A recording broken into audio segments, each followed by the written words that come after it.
Hey guys, this is Justin Florio with LARecording.com. I'm here with my old friend Dave Bryce. He's here with Royer Labs. And dude, what's going on? I don't know if there's anything new this year, or there's just something you're excited about, you want to talk about. Just let me know what's good, man. Well, we've always got stuff. First of all, thank you. Of course. Appreciate you taking the time to talk to me. Thank Good you. to see you guys. And, appreciate y'all at home for hanging out. We're here at the 2026 Winter NAMM show. As Brother Justin said, I am Dave Bryce. I'm the VP of Sales and Marketing for Royer. New, we don't have anything that's like you're showing at the show for the first time. We have a microphone that we introduced last year that I'll be delighted to show you guys after a minute. Most people know who we are. We are the people who put ribbon microphones back on the map. Ribbon mics fell out of favor many, many years ago because of the generation loss. They came in making records back when you had to do tape and LPs and stuff like that. And condenser microphones were better because they had so much punch up front. Yeah. Ribbons are much more natural, as you know. Ribbons, besides, it's not just about the transient, it's about what happens behind the sound, the whole sound, the sound that your ear actually hears when it's in the room with it. Yeah. And that's what, and once digital came around, ribbons were back, and Royer is the one who brought them back. And they brought them back with the R121. Most people have seen an R120. Here, turn around and hand me that, if you don't mind. There she is. Our axe mount. Axe mount is for the SM57, which gets used on guitar cabs, and the R121. But this right here is, I'm pretty sure I can safely say, the best-selling ribbon microphone of all time, with over 30,000 of these in the field. Guys, a lot of people think ribbons are delicate, that they can't really take a lot of sound pressure level. This microphone can take peaks of up to 160 dB. That's the same amount of SPL as an SM57 or 58 can take.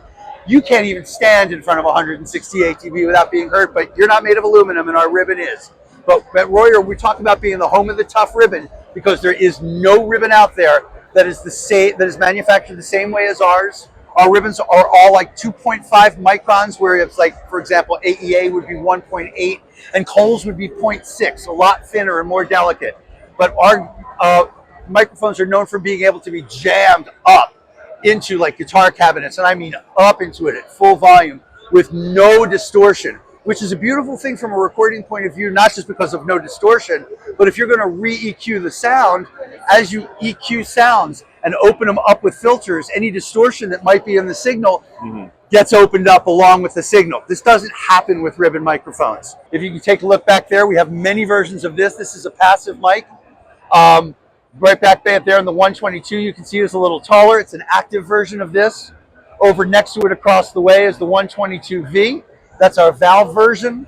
And then down below, those two, the R10 and the R12, people asked us, can you make one of your Royers without a comma in the price? So we got a much simpler body and came up with the R10 and the R12. The R10 is basically a less expensive version of the R121, where the R12 is a less expensive version of the 122. Plus, on the back of the R12 and the 122, both of the active microphones, you have little switches. One of them is a 15 dB pad. The other one is a high-pass filter that lets you roll off low end. Ribbon mics are known for their proximity effect. They get a little boomy as you get close to a source. This thing, you roll it off at 100 hertz, a real gentle slope of 6 dB, and it lets you have more control over the proximity effect or bloom. Basically, that's what we're about as far as the R series.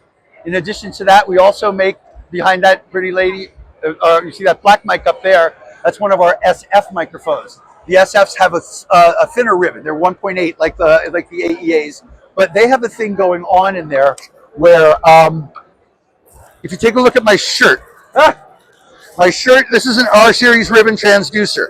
These over here are the magnets. They're pole pieces, and the ribbon sits in between it, okay? If you open an SF series microphone, there's basically a trapezoidal magnet here and a trapezoidal magnet here and space in between here. And the middle of the ribbon is the sweetest spot of the ribbon. This is where all the highs circulate. And with our hourglass transducer in the SF series, you've never heard anything like it. These things are holy microphones, and nobody anywhere makes a transducer like this.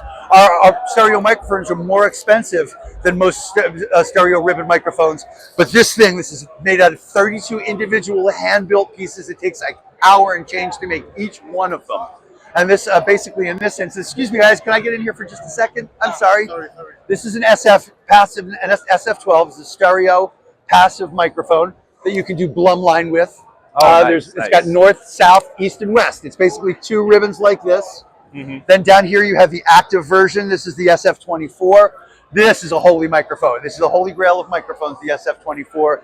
It's everywhere from like sound stages and concert venues. U2 uses this as a live microphone for like overheads and stuff like that, and crowd sounds. So good at capturing a space, capturing rooms, and ambiance, and everything where you want more directions all at the same time. Drum overheads, orchestral overheads, anything like that. We also do make a mono version of the SF2. That's just one of them.